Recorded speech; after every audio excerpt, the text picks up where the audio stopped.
Profit prior to इनकॉर्पोरेशनचा आपण पहिला problem पाहतोय क्रिस्टल लिमिटेडचा. तर यामधल्या ज्या ऍडजस्टमेंट्स आहेत त्या महत्वाच्या आहेत. ऍडजस्टमेंट्स पहा. टोटल सेल्स दिलेले आहेत आपल्याला 1,12,000 रुपये, ऑफ विच म्हणजे त्यापैकी ₹28,000 were related to the period from 1 April 2008 to 1 August 2008. 1,12,000 पैकी 28,000चे सेल्स असे आहेत की ते 1 एप्रिल 2008 पासून तर 1 ऑगस्ट 2008 या पिरियड मधलेत. मग हा पिरियड कोणता आहे तर त्यासाठी आपण आधी प्रॉफिट अँड लॉसची तारीख पाहूयात. बघा, Crystal Industries Limited was form to take over running business with effect from 1 April 2008. Crystal Limited ही फॉर्म झालेली आहे कशासाठी तर एक बिझनेस होता तो टेक ओव्हर करण्यासाठी. कधीपासून टेक ओव्हर केला बिझनेस तर 1 एप्रिल 2008 पासून टेक ओव्हर केला.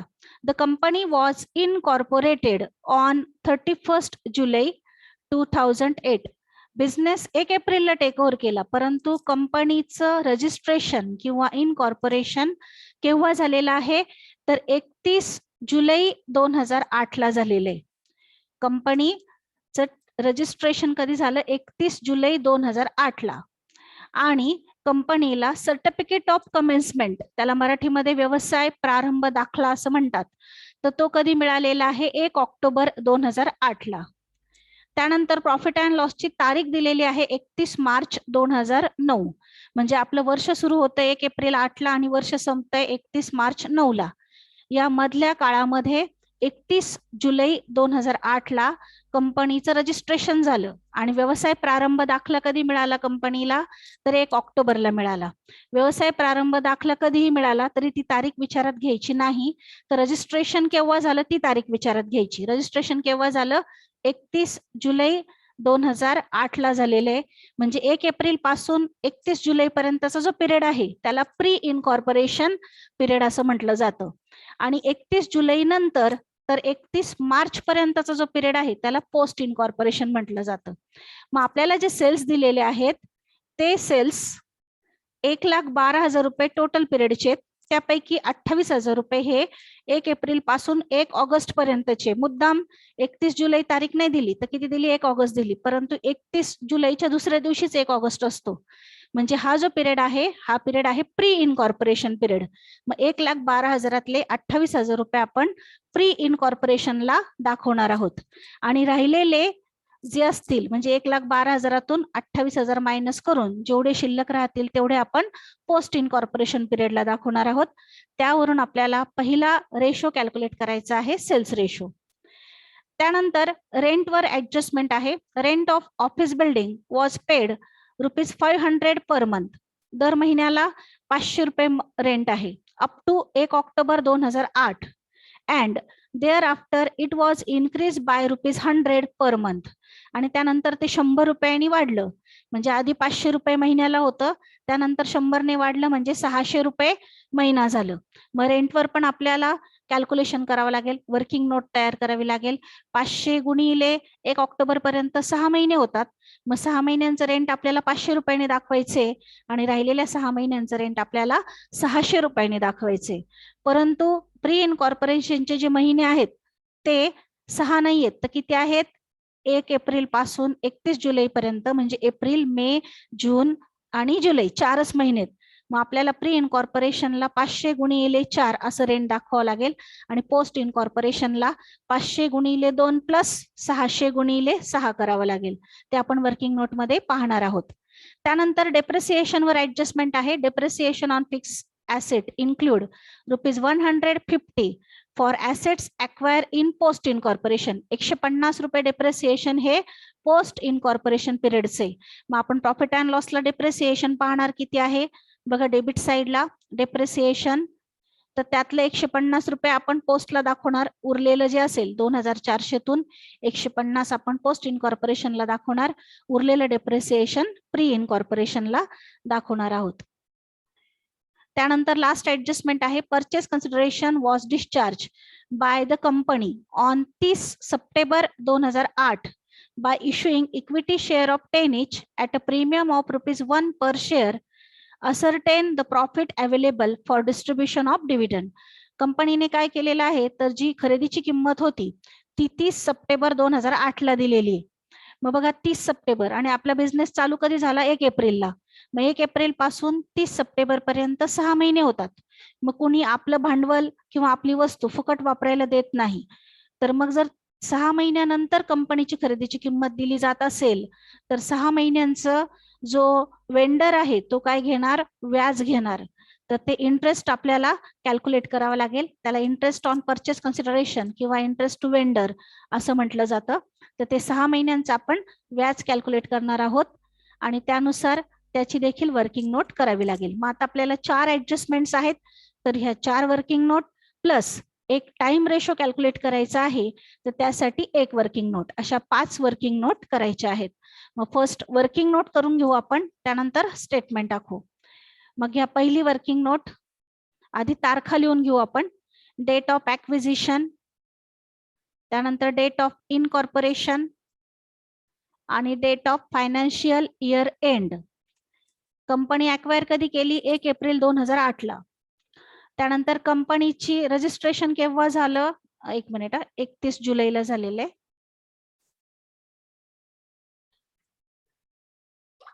कंपनीचं रजिस्ट्रेशन, इम्पॉर्टंट डेट्स लिहून घेतोय आपण. Date of acquisition 1 April 2008, date of incorporation 31 July 2008 आणि date of financial year end 31 March 2009. या तारखांवरून आपल्याला टाइम रेशो काढायचा आहे. 1 एप्रिल पासून 31 जुलै पर्यंत महिने काउंट करायचे. एप्रिल, मे, जून आणि जुलै 4 महिने होतात. मग 4 महिने आपण प्री इनकॉर्पोरेशन पिरियडला दाखवणार आहोत आणि 31 जुलै पासून 31 मार्च पर्यंत काउंट करा किंवा 12तून 4 मायनस करा म्हणजे 8 उरतील. तेवढे महिने आपण पोस्ट इनकॉर्पोरेशन पिरियडला घेणार आहोत. इम्पॉर्टंट डेट लिहिल्यानंतर पहिली वर्किंग नोट घ्या. Calculation of time ratio. Calculation of time ratio 2 भाग करा, प्री इनकॉर्पोरेशन टाइम आणि पोस्ट इनकॉर्पोरेशन टाइम. प्री इनकॉर्पोरेशनला मी 4 मंथ्स लिहिलेत, पोस्ट इनकॉर्पोरेशनला 8 मंथ्स. कुठून आलेत 4 आणि 8? तर 1 एप्रिल पासून 31 जुलै पर्यंत 4 महिने काउंट होतात आणि 31 जुलै पासून तर 31 मार्च पर्यंत 8 महिने काउंट होतात. किंवा तुम्ही 4 जरी ओळखले तरी 12तून 4 मायनस केले की पोस्ट इनकॉर्पोरेशनला 8 महिने येतील. दोन्हींचा रेशो काढायचा आहे. 4 1 4, 4 2 8. टाइम रेशो आलेला आहे आपला 1:2. त्यानंतर सेकंड कॅल्क्युलेशन घ्या, sales ratio. Adjustment number first मध्ये आपल्याला सेल्स दिलेले, टोटल सेल्स. टोटल सेल्स आहेत 1,12,000 आणि त्यापैकी 1 एप्रिल ते 1 ऑगस्ट पर्यंतचे सेल्स आहेत 28,000. म्हणजे प्री इनकॉर्पोरेशनचे सेल्स आहेत 28,000. 1,12,000तून आपण 28,000 मायनस करून उरलेले पोस्ट इनकॉर्पोरेशनला घेणार आहोत. मग सेकंड कॅल्क्युलेशन घ्या, calculation of sales ratio. Pre incorporation sales and post incorporation sales असे 2 भाग करा. प्री इनकॉर्पोरेशनला घ्या 28,000. टोटल सेल्स होते 1,12,000. त्यातून 28,000 मायनस करून पोस्ट इनकॉर्पोरेशनला आपण दाखवले 84,000. 84,000 कसे आले? ऍडजस्टमेंट मध्ये टोटल सेल्स दिलेले होते 1,12,000. त्यातून 28,000 मायनस केले प्री इनकॉर्पोरेशनचे, उरलेले पोस्ट इनकॉर्पोरेशनला दाखवले. 0 0 कॅन्सल करा. छोट्या छोट्या संख्येने भाग दिला तरी चालेल. कॅल्क्युलेशन करून उत्तर येत आहे 1:3. आधी छोट्या संख्येने मी भाग दिला, 2 बेचोक 8 म्हणजे 14 आले इकडे. इकडे बेचोक 8 आणि 2 2 4 42 आले. त्यानंतर 14 1 14, 14 3 42. यानुसार सेल्स रेशो आलेला आहे 1:3. हे दोनही रेशो खूप महत्वाचे स्टेटमेंट मध्ये, कारण जे काही खर्च असणार आहे ते आपण आयदर टाइम रेशो मध्ये वाटणार आहोत और सेल्स रेशो मध्ये वाटणार आहोत. त्यामुळे हे 2 रेशो जर चुकले तर तुमचं प्रॉब्लेमचं डिस्ट्रीब्युशन जे आहे ते चुकू शकतं. फायनल रेव्हेन्यू प्रॉफिट आणि कॅपिटल प्रॉफिट जो येतो तो पण चुकू शकतो. त्यामुळे हे रेशो केअरफुली कॅल्क्युलेट करायचे. व्यवस्थित महिने काउंट करायचे आणि त्यानुसार हे दोन रेशो कॅल्क्युलेट करायचे. त्यानंतर पुढची ऍडजस्टमेंट जी आहे त्यानुसार आपण पुढची वर्किंग नोट घेतोय. वर्किंग नोट घेतोय आपण रेंटची. रेंट ऑफ ऑफिस बिल्डिंग वर ऍडजस्टमेंट आहे.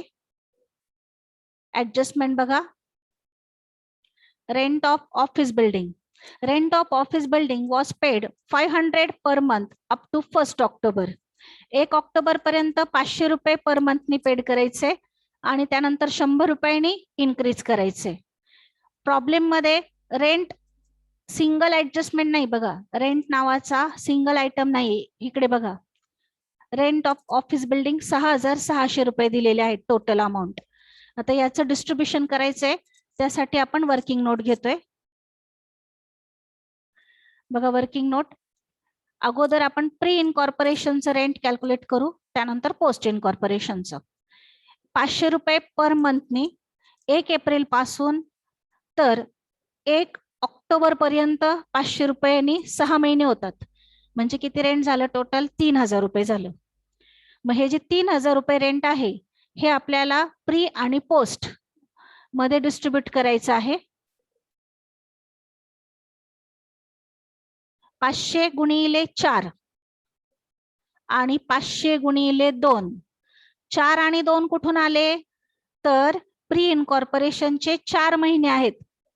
4 महिने आहेत प्री इनकॉर्पोरेशनचे, त्यामुळे 500 गुणिले 4 2,000 रुपये आणि राहिलेले 2 महिने 6 महिन्यांचं 500 ने, म्हणून 6तून 4 गेले, 2 महिने राहिले. 500 गुणिले 2 1,000 रुपये पोस्ट इनकॉर्पोरेशनला घ्या. त्यानंतर उरलेले जे 6 महिन्यांचं रेंट आहे 600 रुपयांनी आहे. मग 600 गुणिले 6 केले तर 3,600 रुपये होतात.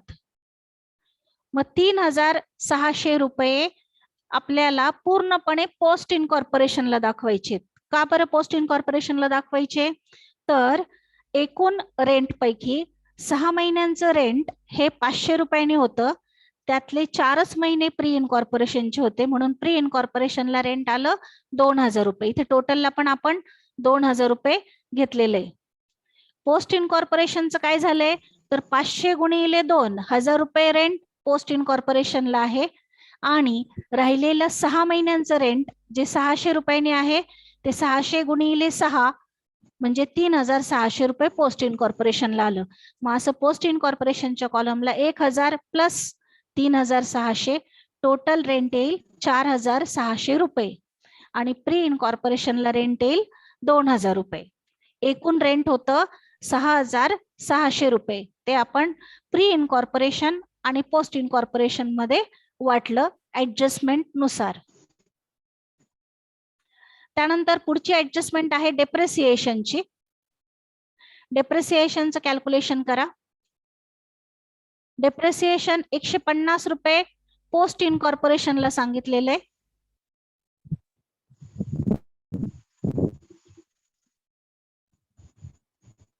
आणि उरलेलं डेप्रिसिएशन प्री इनकॉर्पोरेशनला दाखवायचे. त्या अगोदर इंटरेस्ट टू वेंडरचं कॅल्क्युलेशन करून घ्या, त्यानंतर आपण डेप्रिसिएशनचं कॅल्क्युलेशन करू. ऍडजस्टमेंट पहा. ऍडजस्टमेंट चौथी adjustment, purchase consideration was discharge by company on 30 September 2008. 30 September, April पासून सप्टेंबर पर्यंत 6 महिने होतात, त्यामुळे 6 महिन्यांचं आपल्याला व्याज कॅल्क्युलेट करायचंय. प्रॉब्लेम मध्ये इंटरेस्ट टू वेंडर नावाचा आयटम आलेला आहे किंवा इंटरेस्ट ऑन परचेस कन्सिडरेशन असं असतं बघा. शेवटून 4 नंबरला आयटम आहे इंटरेस्ट टू वेंडर 1,050 रुपये. ते हे जे इंटरेस्ट आहे हे 6 महिन्यांचं इंटरेस्ट आहे. 6 महिने कुठून काढले आपण? तर ऍडजस्टमेंट मध्ये सांगितलेले की परचेस कन्सिडरेशन डिस्चार्ज केव्हा झाले तर 30 सप्टेंबर 2008 ला, म्हणून 6 महिन्यांचं कॅल्क्युलेशन करायचंय. वर्किंग नोट घ्या. Interest to vendor,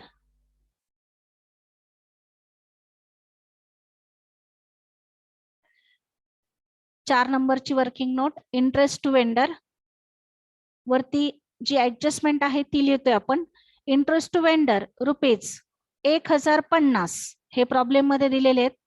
is paid up to the date of settlement, that is from 1 April 2008 to 30 September 2008, म्हणजेच किती महिने झाले? 6 महिने. फॉर 6 मंथ, म्हणजे जे 1050 रुपये व्याज आहे ते किती महिन्यांचं आहे? 6 महिन्यांचे. मग 6 ने जर आपण 1050 ला भाग दिला तर व्याज येईल 175 रुपये पर मंथ. प्री इनकॉर्पोरेशनचे किती महिने आहेत? 4. ते आपण पहिल्या कॅल्क्युलेशन मध्ये कॅल्क्युलेट केलेले. मग 4 गुणिले 175 म्हणजे 700 रुपये व्याज प्री इनकॉर्पोरेशनला येईल. आणि 6तून 4 गेले म्हणजे राहिले 2 महिने. मग 2 गुणिले 175 350 रुपये व्याज पोस्ट इनकॉर्पोरेशनला येईल. चौथं कॅल्क्युलेशन घ्या, इंटरेस्ट टू वेंडर. 6 महिन्यांचं व्याज आहे 1050 रुपये. आपण पर मंथ काढण्यासाठी 1050 ला 6 ने भाग दिला. पर मंथ इंटरेस्ट आलं 175 रुपये. प्री इनकॉर्पोरेशनचे महिने आहेत 4, म्हणून 4 गुणिले 175 700 रुपये. आणि पोस्ट इनकॉर्पोरेशनचे महिने आहेत 2, मग 2 गुणिले 175 म्हणजे 350 रुपये. त्यानंतर डेप्रिसिएशन वर ऍडजस्टमेंट आहे. डेप्रिसिएशनची ऍडजस्टमेंट पहा. Depreciation on fixed asset include rupees 150 for asset acquired in post incorporation period. 150 रुपये पोस्ट इनकॉर्पोरेशनचा आहे. प्रॉब्लेम मध्ये डेप्रिसिएशन दिलेला आहे. डेप्रिसिएशन सेकंड लास्ट आयटम आहे. डेप्रिसिएशन ऑन फिक्स ऍसेट 2400 रुपये. 2400 मध्ये 150 रुपये हे पोस्ट इनकॉर्पोरेशनचे, म्हणून नोट घ्या, 2 भाग करा. Allocation of depreciation on bank asset, pre-incorporation time आणि post-incorporation time. 2 भाग करा.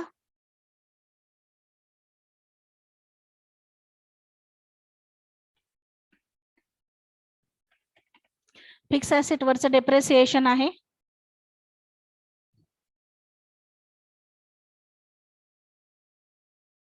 दोन भाग करा, प्री इनकॉर्पोरेशन आणि post incorporation. Depreciation for asset acquire in post incorporation period 150 रुपये पोस्टला दाखवा. आता टोटल होते 2400. 2400 तून 150 वजा केले म्हणजे राहिले 2250 रुपये. ते आपण टाइम रेशो मध्ये वाटणार आहोत. टाइम रेशो आपण सुरुवातीला कॅल्क्युलेट केलेला आहे, तो आहे 1:2. मग 1:2 मध्ये 2250 रुपये वाटायचे, म्हणजे 2250 ला 1 आणि 2 3 ने भाग द्यायचा. 3 7 21, 3 5 15 आणि 0 0, म्हणजे 750 रुपयाचा एक भागाला. 750 रुपये प्री इनकॉर्पोरेशनला दाखवा आणि 750 गुणिले 2 म्हणजे 1500 रुपये पोस्ट इनकॉर्पोरेशनला दाखवा. मग दोन्हींची बेरीज करा. प्रीला फक्त 750च आहे, पोस्टला 150 आणि प्लस 1500 म्हणजे 1650 रुपये येतील. याप्रमाणे आपण 5 वर्किंग नोट घेतल्या. वर्किंग नोट पुन्हा एकदा पाहून घ्या. फर्स्ट आपण इम्पॉर्टंट डेट्स लिहून घेतल्या. त्यानंतर टाइम रेशो कॅल्क्युलेट केला, तो 1:2 आलेला आहे. त्यानंतर सेल्स रेशो कॅल्क्युलेट केला, तो 1:3 आलेला आहे. त्यानंतर रेंट ऑफ ऑफिस बिल्डिंगची वर्किंग नोट तयार केली.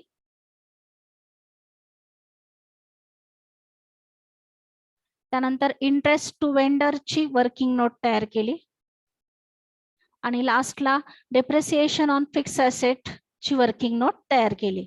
याप्रमाणे जेवढ्या ऍडजस्टमेंट होत्या त्याप्रमाणे सर्व वर्किंग नोट अगोदर तयार करून घेतल्या. वर्किंग नोटचं काम झाल्यानंतर स्टेटमेंट तयार करायला फारसा वेळ लागत नाही, कारण की स्टेटमेंट मध्ये आपल्याला जे खर्च आहेत ते फक्त डिस्ट्रीब्यूट करायचे आहेत 2 ठिकाणी. मग त्यासाठी आता स्टेटमेंट आखा. वरती नाव द्या, in the books of crystal limited statement showing profits prior to and post incorporation for the year ending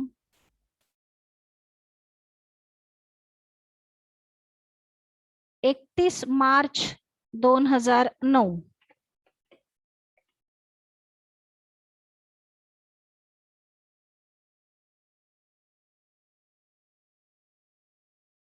आणि कॉलम आखताना या पद्धतीने कॉलम आखा. ज्यांनी काल व्हिडिओ पाहिला असेल त्यांनी कॉलम आखून ठेवलेले असतील. उद्यापासून लेक्चरला येताना या पद्धतीने कॉलम आखूनच यायचे. कॉलमला नाव द्या पर्टिक्युलर, त्यानंतर बेसिस ऑफ ॲलोकेशन, त्यानंतर ratio, then total rupees. Pre incorporation मध्ये 2 भाग करायचे, रुपीज रुपीज. ही डेबिट साइड असते, ही क्रेडिट साइड असते. पोस्ट इनकॉर्पोरेशन मध्ये पण 2 भाग करायचे, डेबिट आणि क्रेडिट. ही डेबिट साइड आहे, ही क्रेडिट साइड आहे. या पद्धतीने आधी स्टेटमेंट आखून घ्या सर्वांनी.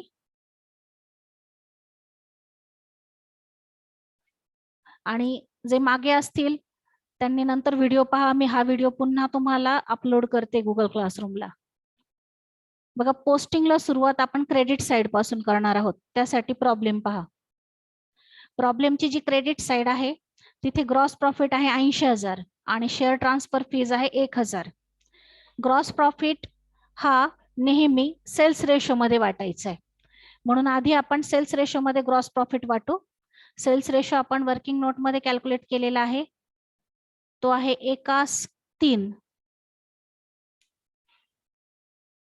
बघा, वर्किंग नोट मध्ये आपण 1:3 मध्ये सेल्स रेशो कॅल्क्युलेट केलेला आहे. त्यानुसार आधी ग्रॉस प्रॉफिट वाटायचं आहे. फर्स्ट घ्या gross profit, basis of allocation मध्ये लिहा सेल्स, रेशो मध्ये 1:3, टोटल अमाऊंट मध्ये 80,000. तर ग्रॉस प्रॉफिट देताना प्रॉफिट अँड लॉस अकाउंटच्या क्रेडिट साइडला दिलेला आहे, त्यामुळे वाटताना तो आपण इथे ह्या कॉलमला घेणार आहोत क्रेडिट साइडला. 80,000ला 3 आणि 1 4 नी भाग द्यायचा. 4 दुने 8, 20,000चा 1 भाग येईल. 20,000 रुपये प्री इनकॉर्पोरेशनला आणि 20,000 गुणिले 3 म्हणजे 60,000 रुपये पोस्ट इनकॉर्पोरेशनला दाखवा. तर कोणत्या साईडला दाखवले आपण? क्रेडिट साईडला दाखवले. ही क्रेडिट साईड आहे. त्यानंतर आहे share transfer fees. Share transfer fees नेहमी आपण पोस्टला दाखवणारी, कारण का तर शेअर ट्रान्सफर फी ही वर्षाच्या शेवटी कॅल्क्युलेट केली जाते, त्यामुळे ती पोस्ट इनकॉर्पोरेशनला दाखवायची. प्रीला कोणतीही रक्कम दाखवायची नाही. क्रेडिट साईडला 2 आयटम होते, म्हणजे क्रेडिट साईड पूर्ण झाली. पूर्ण झाली की टोटल कॉलमची टोटल करायची. मग टोटल कॉलमची टोटल येईल 81,000 रुपये. 80 + 1 81,000 रुपये टोटल कॉलमची टोटल आली. क्रेडिट साईड पूर्ण झाली की टोटल कॉलमची टोटल करायची. त्यानंतर घ्या डेबिट साईड. आता डेबिट साईडचे जे खर्च आहे ते आपण क्रमाने घेणार आहोत. बघा, debit side management expenses, bank charges, selling expenses, miscellaneous expenses, हे सर्व खर्च आपण क्रमाने घेणार आहोत. पण घेत असताना कोणता खर्च कोणत्या रेशोत वाटायचा ते निश्चित करायचे. मग फर्स्ट आहे मॅनेजमेंट एक्सपेन्सेस 12,000 रुपये. स्टेटमेंटला घ्या मॅनेजमेंट एक्सपेन्सेस, बेसिस मध्ये घ्या टाइम. जे कॉमन खर्च असतात ते आपण टाइम रेशोत वाटतो. रेशो मध्ये 1:2, अमाऊंट मध्ये घ्या 12,000. आता आपण डेबिट साईडला सुरुवात केलेली आहे, त्यामुळे सर्व खर्च ह्याच बाजूला म्हणजे डेबिट बाजूला वाटणार आहोत, ह्या कॉलमला आणि ह्या कॉलमला.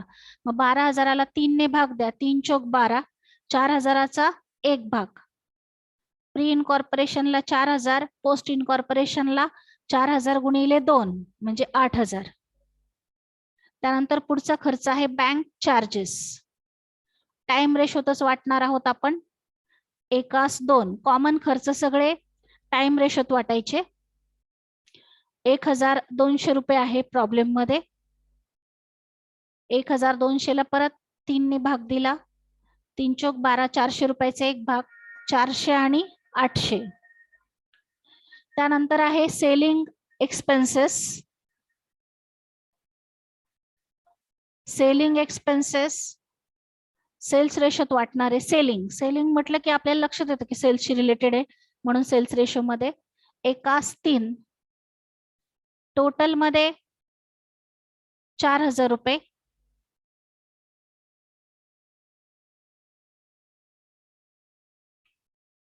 आणि 4000ला एकास 3 म्हणजे 4 ने भाग द्या,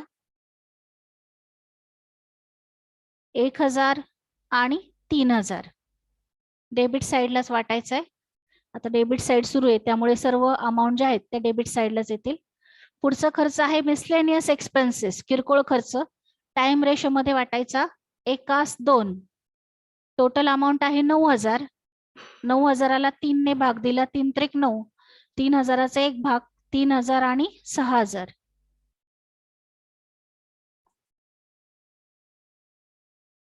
त्यानंतर घ्या कॅरेज आउटवर्ड. कॅरेज आउटवर्ड हे आपण सेल्सशी रिलेटेड समजतो त्यामुळे ते सेल्स रेशोत वाटायचे. कॅरेज आउटवर्ड बेसिस मध्ये घ्या सेल्स. त्यानंतर रेशो मध्ये एकास 3. टोटल अमाऊंट आहे 4000. 4000ला 4 ने भाग दिला, अमाऊंट मध्ये आले 1000 आणि 3000. 1000चा एक भाग आहे म्हणून 1000 आणि 3000. त्यानंतर रेंट ऑफ ऑफिस बिल्डिंग वर आपण वर्किंग नोट तयार केली होती त्यामुळे वर्किंग नोट मध्ये कॅल्क्युलेशन करून जे रेंट आलेलं आहे ते आपण घेतले 2000 आणि 4600. रेंटची वर्किंग नोट तयार केलेली आहे बघा इथे 2000 आणि 4600. कॅल्क्युलेशन ऑलरेडी झालेले आहे आपलं त्यामुळे आपण ज्या फिगर्स इथे आहेत त्याच फिगर्स तिकडे घेतलेल्या आहेत. Rent of office building 6600 basis मध्ये ऍक्च्युअल. ज्याची वर्किंग नोट तयार करतो आपण त्याला ऍक्च्युअल म्हणायचं. त्यानंतर इलेक्ट्रिसिटी चार्जेस कॉमन खर्च आहे, टाइम रेशो मध्ये वाटा. 900 रुपये आहे, एकास 2 मध्ये वाटला, 3 ने भाग दिला, 300 रुपयाचा एक भाग, 300 आणि 600. त्यानंतर डेव्हलपमेंट एक्सपेन्सेस. डेव्हलपमेंट विकास हा आपण नेहमी पोस्टला दाखवणार. पोस्ट म्हटलं की रेशो मध्ये डॅश येईल, सर्व अमाऊंट आपण पोस्ट इनकॉर्पोरेशनला दाखवणार आहे. टोटल मध्ये 2800, पूर्ण अमाऊंट आपण पोस्ट इनकॉर्पोरेशनला दाखवतोय. त्यानंतर घ्या बॅड डेप्ट्स. बॅड डेप्ट सेल्सशी रिलेटेड असतात त्यामुळे सेल्स रेशो मध्ये वाटा.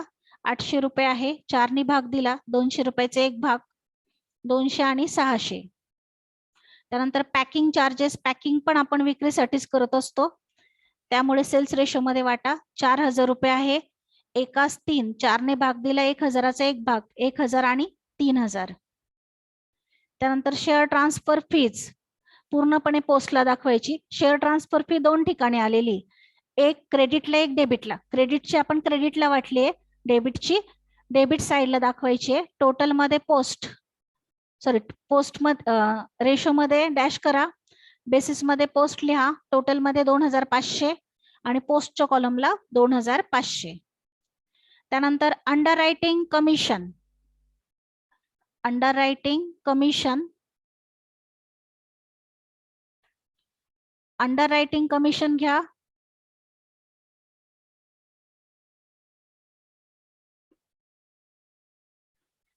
पोस्टलाच दाखवायचं आहे पूर्ण. अंडर रायटिंग कमिशन म्हणजे भाग विमे करायला दिले जाणारी दलाली असते, ती पोस्टला घ्यायची असते. पूर्ण अमाऊंट अंडर रायटिंग कमिशनची पोस्टला घ्या.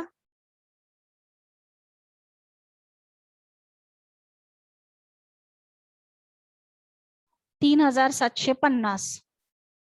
त्यानंतर इंटरेस्ट टू व्हेंडरचं आपण कॅल्क्युलेशन केलेलं आहे 1050 रुपयाचं. वर्किंग नोट होती आपली 5वी. 700 रुपये आणि 350 रुपये वाटा. Distribution expenses. डिस्ट्रीब्युशन म्हणजे वितरण, सेल्सशी रिलेटेड आहे, एकास 3. टोटल मध्ये 6000 रुपये, 1500 आणि 4500. त्यानंतर depreciation on fix asset actual, कारण वर्किंग नोट आहे त्यावर. टोटल मध्ये 2400. अमाऊंट मध्ये प्री इनकॉर्पोरेशनला 750 आणि पोस्ट इनकॉर्पोरेशनला 1650. या पद्धतीने आपण जेवढे खर्च होते ते आधी वेगवेगळ्या रेशनमध्ये वाटून घेतलेत. बघा सुरुवातीपासून दाखवते. क्रेडिट साईडला ग्रॉस प्रॉफिट आणि शेअर ट्रान्सफर फी होती. ग्रॉस प्रॉफिट आपण सेल्स रेशोत वाटला. त्यानंतर शेअर ट्रान्सफर फी पूर्ण अमाऊंट पोस्टला दाखवली. क्रेडिट साइड कंप्लीट झाल्यानंतर टोटल कॉलमची टोटल केली. त्यानंतर डेबिट साइडला सुरुवात केली. प्रॉब्लेम मध्ये डेबिट साइडला जेवढे खर्च होते ते खर्च लिहिले, त्यांचे बेसिस लिहिले, रेशो लिहिला, टोटल अमाऊंट घेतल्या. त्यानंतर टोटल अमाऊंटला जो रेशो होता त्या रेशोने भाग देऊन दोन्ही खर्च जे आहेत प्री इनकॉर्पोरेशन आणि पोस्ट इनकॉर्पोरेशनचे डिस्ट्रीब्यूट केले. या पद्धतीने आणि ज्यावर आपण वर्किंग नोट तयार केलेल्या होत्या तिथे ऍक्च्युअल शब्द वापरलेला आहे, कारण की ते ऍक्च्युअली वर्किंग नोट मध्ये कॅल्क्युलेशन झालेले आहे. आता टॅली करायचा. टॅली करण्यासाठी जे टोटल अमाऊंट आहेत त्यांच्या टोटल करायच्या. टोटल अमाऊंटच्या टोटल म्हणजे काय, तर तुम्ही क्रेडिट साइडची टोटल 81,000 रुपये घेतलेली होती बघा, ती मी खाली मांडून घेतली आहे. इथली 81,000 टोटल खाली मांडली. त्यानंतर ही क्रेडिट साइड आहे, हिची टोटल आहे 20,000 आणि ही पण क्रेडिट आहे 60 + 1 म्हणजे 61,000. त्या टोटल मांडून घेतलेल्या आहेत अगोदर. बघा 81,000 टोटल कॉलमची, क्रेडिटची टोटल दोन्ही साईडला लिहिली 20,000 आणि 61,000 रुपयाची क्रेडिटची टोटल होती पोस्ट इनकॉर्पोरेशनची, दोन्ही साईडला लिहिली 61,000. त्यानंतर डेबिट साइडची टोटल करायची आणि डेबिट साइडची टोटल केल्यानंतर ती डेबिट साइड क्रेडिट साइड मधून मायनस करून जो बॅलन्स राहील तो लिहायचा नेट प्रॉफिट समोर. तर नेट प्रॉफिट ऑलरेडी आपल्याला प्रॉब्लेम मध्ये 20,000 रुपये दिलेला आहे. बघा प्रॉब्लेम मध्ये 20,000 रुपये नेट प्रॉफिट आहे. प्री इनकॉर्पोरेशन आणि पोस्ट इनकॉर्पोरेशनचा फक्त आपण कॅल्क्युलेट केलेला आहे.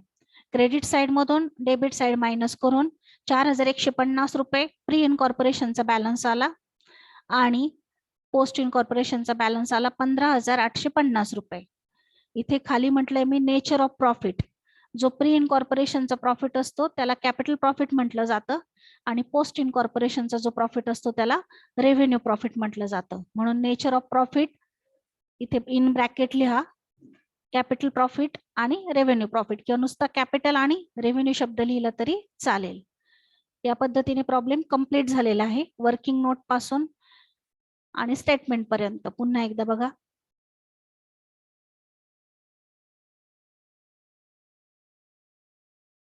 स्टेटमेंट,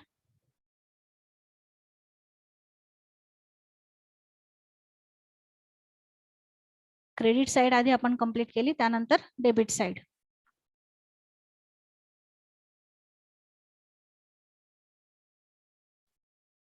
आणि लास्टला कॅपिटल प्रॉफिट आणि रेव्हेन्यू प्रॉफिट कॅल्क्युलेट केला. फर्स्ट ऍडजस्टमेंट बघितल्या, त्यावरून इम्पॉर्टंट डेट्स लिहिल्या, त्यानंतर टाइम रेशो आणि सेल्स रेशोचं कॅल्क्युलेशन केलं. एक्स्ट्राच्या ज्या ऍडजस्टमेंट होत्या त्यामध्ये रेंट ऑफ ऑफिस बिल्डिंगचं कॅल्क्युलेशन केलं, इंटरेस्ट वेंडरचं कॅल्क्युलेशन केलं,